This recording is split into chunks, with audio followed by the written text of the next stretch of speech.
इस समय भारतीय जनता पार्टी अगले चुनाव की तैयारी कर रही है। जिन जिन जगहों पर भारतीय जनता पार्टी लोकसभा चुनाव में हारी है, उन इलाकों से मंत्री बना रही है इस बार के विस्तार में।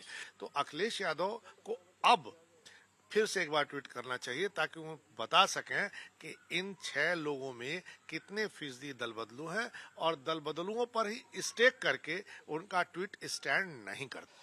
उत्तर प्रदेश में आज शाम 3 बजे कैबिनेट विस्तार होगा। ये विस्तार इसलिए खास है क्योंकि इसकी चर्चा पिछले 6 महीने, यूं कहे कि 1 साल से लगाई जा रही थी कि उत्तर प्रदेश में कैबिनेट विस्तार होगा। संभावनाओं पे और चर्चाओं पे लगातार खबरें चल रही थी, लेकिन अब ये तय है कि आज शाम 3 बजे कैबिनेट होगा।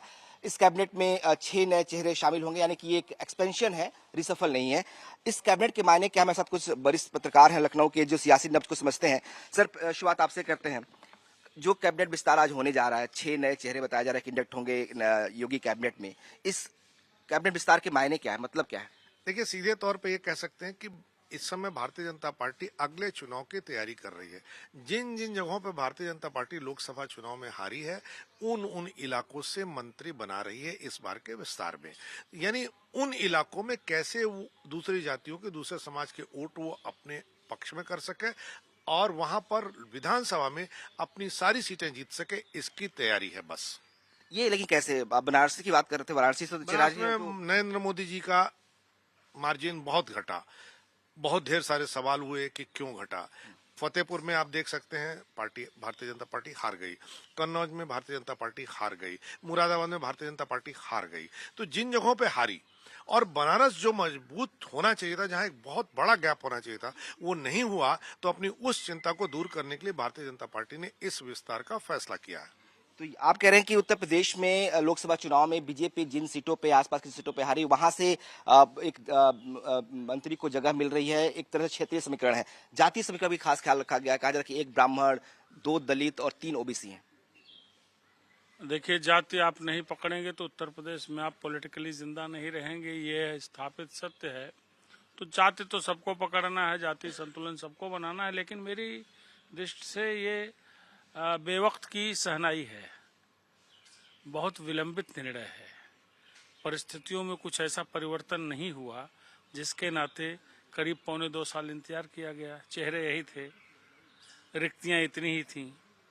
अगर रिशफल होता, कुछ नॉन परफॉर्मर्स को आप बैठाते, कुछ और लोगों को इंडक्ट करते तो कोई बात थी जी। ये काम तो आप लोकसभा 2024 का जो इलेक्शन हुआ उसमें जो आपके बहुत खराब परिणाम आए, जिसमें आपकी पराजय हुई, उसके बाद भी आप कर सकते थे।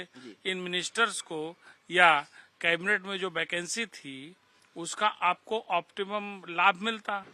तो बहुत विलंबित निर्णय है। ये मंत्री क्या करेंगे ये तो वही जाने, लेकिन ठीक है, जाति का ध्यान भारतीय जनता पार्टी रखती है। चूंकि भारतीय जनता पार्टी पूरे साल 365 दिन और 24 घंटे लगातार चुनावी राजनीति करती है साहब, तो उनको पता है कि हमारा कहाँ क्या इक्वेशन है, उसका अपना खुद का कैलकुलेशन है। वो एक टारगेट बनाते हैं और जीत लेते हैं। उन्होंने पूरे देश में प्रूव किया है। उत्तर प्रदेश की 2024 की हार को अगर भूल जाए तो भारतीय जनता पार्टी के लिए पिछले 12 साल उत्तर प्रदेश में चांदी ही चांदी रही है। तो इसका असर पड़ेगा क्या? देखिए, इन मंत्रियों का कोई असर नहीं पड़ने वाला है। या तो आप कोई बड़े स्तर पर बड़े बदलाव करते, उन जातियों का रिप्रेजेंटेशन देते, जैसे ओबीसी 2024 में ओबीसी बुरी तरीके से टूटा भारतीय जनता पार्टी से, जो 2014 से लगातार इनके साथ चल रहा था।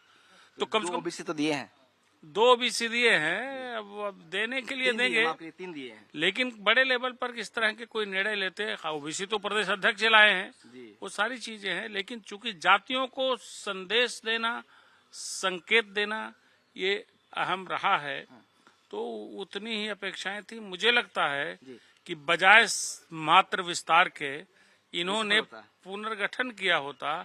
कुछ नाकारा प्रकार के मंत्रियों को अगर संगठन या घर का रास्ता दिखाया होता तो ये ज्यादा बेहतर तरीके से इस बदलाव का इस्तेमाल कर सकते थे। लेकिन कहा जा रहा है कि इलेक्शन ईयर है, बीजेपी चुनाव में जाने वाली है, इसलिए ड्रॉप करने का फैसला नहीं लिया गया, कुछ नए इंडक्ट किए गए। आपको लगता है कि कोई इम्पैक्ट होगा? जो नए चेहरे शामिल होंगे, जातीय समीकरणों की बात करें अगर, उससे लगता है कोई इम्पैक्ट होने वाला है? देखिए, निश्चित तौर पर क्योंकि चुनाव सर पे है और जातीय पुनर्गठन, इनको ये लग रहा था कि आने वाले 2027 के इलेक्शन में कुछ असंतुलन सा भाव समाज में बिखरा हुआ है, उसको मेंटेन करने के लिए ये जाति संतुलन को मेंटेन करने के लिए नए विस्तार का एक स्वरूप दे रहे हैं। और आने वाले 2027 के इलेक्शन में बहुत जल्दीबाजी होगी कुछ कहना, लेकिन ये जरूर देखा जा सकता है कि जो बंगाल का इनका मैनेजमेंट रहा है, बंगाल के मैनेजमेंट के बाद जो उत्तर प्रदेश का 2027 का मैनेजमेंट होगा, अब वो कितना सफल होगा वो समय बताएगा। समय बताएगा। लेकिन अखिलेश यादव जो विपक्ष के नेता हैं, बड़े नेता हैं, उन्होंने सवाल भी उठाए हैं। अखिलेश यादव ने बाकायदा पोस्ट किया है सोशल मीडिया पर। उन्होंने कहा कि जो नेता जिनको जगह मिल रही है वो तो दल बदलू हैं, अलग अलग दलों से आए हैं, इनका क्या इम्पैक्ट होगा, और जिनको रखेंगे बाकी लोगों को उस पर असर नहीं पड़ेगा, बाकी लोगों को लगेगा भाई ये तो सबसे इनको मौका मिल गया, हमें नहीं मिला।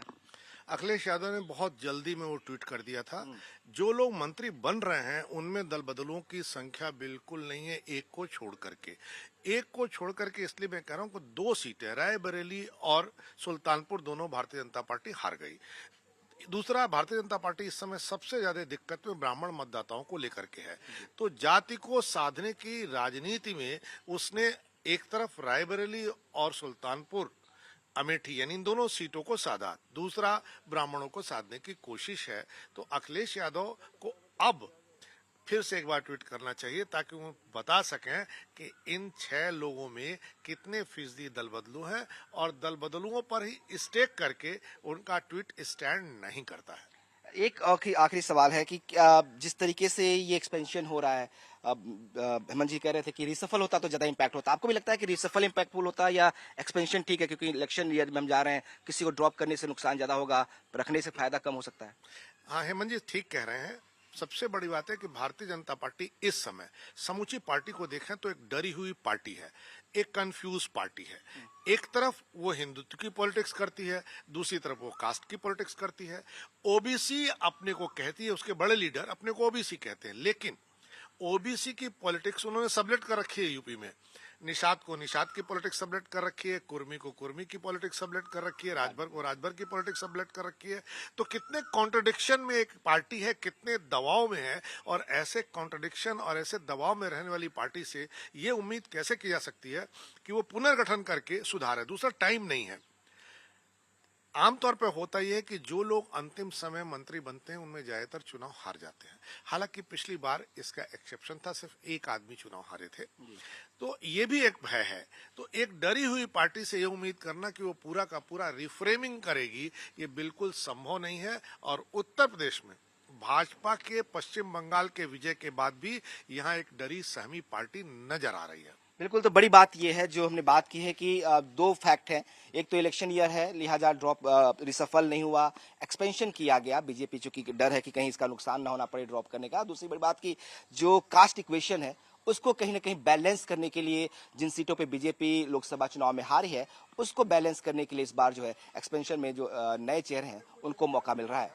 कैमरा पर्सन सत्यदेव सिंह के साथ विनोद मिश्रा, टाइम्स ऑफ नव भारत, लखनऊ।